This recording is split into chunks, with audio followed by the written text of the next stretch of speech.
NCERT की पिछली पिछले सीरीज में हम लोग यहाँ तक पढ़ चुके थे, प्राणियों में पोषण स्टार्ट किए थे। ठीक है, अंतर्ग्रहण के द्वारा सभी जीव होता है, मधुमक्खी और मरमर पक्षी बताए थे। आगे हम लोग देखते हैं, इसके एमसीक्यू हमेशा टेलीग्राम पे डेली अवेलेबल करा दे रहे हैं। साथ में हिस्ट्री का 12 और हिस्ट्री 6 7 से स्टार्ट किए हैं। ठीक है, आगे देखते हैं और वीडियो को शेयर जरूर करिएगा। देखिए, मानव में पाचन। मानव में पाचन क्या था? अंतर्ग्रहण द्वारा इसको हमारे शरीर के अंदर जाता है और जो बच जाता है, बचा हुआ अपशिष्ट पदार्थ मल के द्वारा बाहर हो जाता है। आगे देखेंगे ये चीज, यहाँ से ये चीज, इसको नोट कर, इसको अच्छे से इसको देख लेना है। सबसे पहले भोजन मुख गुहिका में आता है। ये सिस्टम हमेशा एग्जाम में पूछता है, इसका हम एमसीक्यू कराएंगे। ठीक है, मुख गुहिका, फिर उससे ग्रास नली, फिर ग्रसिका, फिर उसकी अमाशय, फिर क्षुद्रांत छोटी आंत, फिर बृहदांत बड़ी आंत जो मलाशय से जुड़ी होती है तथा मल द्वार द्वारा कौन से, अब पूछ लेगा एग्जाम, मलाशय से कौन जुड़ा होता है? तो बड़ी आंत। ठीक है, उसके बाद मल द्वार द्वारा गुदा के द्वारा बाहर निकल जाता है। अब देखते हैं इसका हम याद कैसे, ऐसे याद होगा नहीं तो यहाँ देखते हैं हम लोग इस फिगर को। अब देखिए, आहार नाली में संबंध ग्रंथियां मिलकर पाचन तंत्र में, ये पूरा पाचन तंत्र को देखिए, सिस्टम इसको देखिएगा। ठीक है, हमारा भोजन मुख द्वारा, ये सजाने के लिए देगा आपको, ऊपर से नीचे तक सिस्टम देगा। बताइए ये सीरियल वाइज क्या है?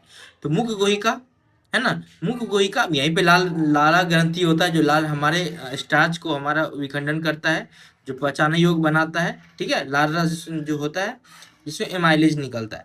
उसके बाद ग्रसिका, ये जो पाइप देख रहे हैं ना, ये ग्रसिका, ध्यान से समझिएगा। फिर उसके बाद यकृत। ठीक है, यकृत देखिए ध्यान से, यकृत जो होता है ना हमारा शरीर के दाएं साइड में रहता है, दाहिने भाग में रहता है ये।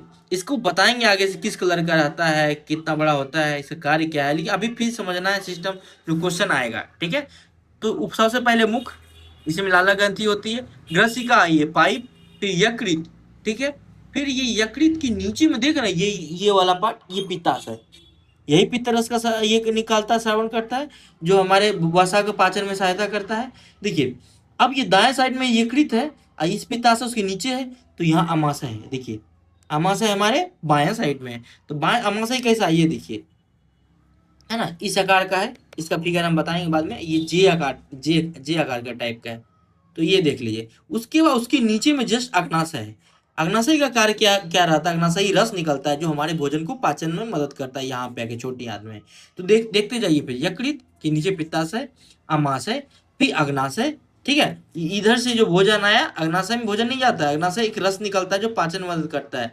ठीक है, लेकिन यहाँ से होते हुए ये कहाँ आ जाता है? ये छोटी आंत में, क्षुद्रांत में पहुंचता है। छोटी आंत ये बीच वाला है, बड़ी आंत चारों तरफ से घेरे हुआ है जो बड़ी आंत है, क्योंकि छोटी आंत बहुत लंबी होती है। देखिए 7.5 सेंटीमीटर, उसको पढ़ाएंगे आगे हम बढ़िया से। ये और ये अमाशय लग रहा है ना, अमाशय बड़ा, ये बड़ी आंत बड़ा है, लेकिन बड़ी आंत नहीं, छोटी आंत बड़ी होती है।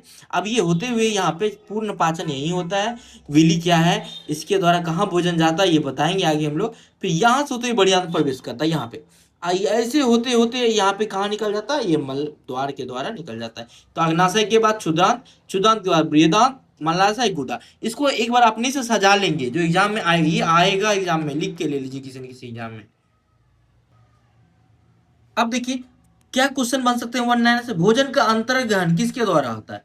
मुख के द्वारा होता है। ठीक है, अंतर्ग्रहण कहाँ से? मुख से होता है। उसके बाद शरीर के अंदर लेने की प्रक्रिया को क्या कहते हैं? अंदर। यहाँ से 2 क्वेश्चन स्टेटमेंट बना के दिया जाएगा, ध्यान लेना और एक एक लाइन को समझना है। ठीक है, भोजन का अंतर्ग्रहण किसके द्वारा होता है? मुख के द्वारा होता है। दूसरा स्टेटमेंट देंगे, आहार को शरीर के अंदर लेने की प्रक्रिया को स्वांगीकरण करते हैं, अंतर्ग्रहण का, ऐसे दे देगा अंतर्ग्रहण। ठीक है, अब अब दांतों पे आते हैं। दांतों से क्वेश्चन आते हैं, मोलर, प्री मोलर, चवर्णक, रत्नक जिसको बोलते हैं। हमेशा कंफ्यूजन रहता है, आज ये जो कंफ्यूजन क्लियर होने वाला है। दांतों का क्या होता है? हमारा सहायता से भोजन चबाता है, यांत्रिक विधि द्वारा से छोटे छोटे टुकड़ों में पीस देते हैं। ठीक है, अब यहाँ पे आते हैं, इसको ध्यान से, इस फिगर को ध्यान से देखिए। दांतों की व्यवस्था देखिए, हमारे मुख में लाल, देखिए इसको पहले समझिए। ठीक है, ये जो आगे के ध्यान, अपने दांतों को छू के महसूस करिए। हमारे आगे में 2 दांत इधर, 2 दांत इधर होता है, एक साइड जो होता है, इसको कृंतक बोलते हैं। कृंतक से ही हम लोग सेब काटने होता है ना, जिसको कुड़तन कहते हैं, कुतरन कहते हैं, चूहा में पाया जाता है, हम लोग कुतरते हैं इसी 4 दांतों से। ठीक, इसको कृंतक बोलते हैं। कृंतक, कौसे कृंतक, कौसे कुतरना, क्लियर, याद रहेगा। अगली बात देखिए, रत्नक। रत्नक एक इधर एक, देखिए कभी कभी अनुपात पूछता है, 2 1 2 3, समझ में नहीं आता, आज समझ में आएगा। क्यों समझ में आएगा? एक साइड का लेता है वही अनुपात होता है, क्या कि दोनों साइड लेंगे अनुपात कट के तो वही हो जाएगा। तो 2 ध्यान से देखिए, ये कृंतक होता है कुतरने वाला, दो, फिर रदनक होता है चीरने फाड़ने वाला, इसको केताड़ी उताड़ी चिबाते हैं हम लोग, फाड़ते हैं, एक फाड़ने के लिए, उसके बाद दो एक, फिर अग्र चवर्णक, अग्र चवर्णक कितना है देखिए दो, है ना, फिर तीन चवर्णक, इसको काटने पीसने का काम आता है, ये पीसने के लिए पूरा इस्तेमाल करता है। तो दो एक दो तीन, क्लियर, कितना हो गया टोटल, दो एक तीन दो पांच आठ, आठ इधर 16 और ऊपर 16 32, क्लियर। आज के बाद दांतों से कभी क्वेश्चन फंसना दिक्कत नहीं, फंसना नहीं चाहिए, ठीक है एग्जाम में। हमारे मुख में देखिए, हमारे मुख में कहीं कौन ग्रंथि होती है, लाला ग्रंथि, बताए दिखाए थे फिगर में, मुख में। उसके बाद लाला लार रस स्रावित करती है, क्या आप जानते हैं इसका क्या कार्य है, आज देखते हैं इसका कार्य। ये नीचे वाले लाइन को भी देख लीजिए आप लोग, 8 वर्ष की आयु तक ये सभी दांत गिर जाते हैं, क्लियर। अगर स्टेटमेंट बना के क्वेश्चन आता है तो मार दीजिएगा, ये दूध के दांत कहलाते हैं, इसी को जो दूसरे दांत निकलते हैं उसको अस्थायी दांत कहते हैं, क्लियर।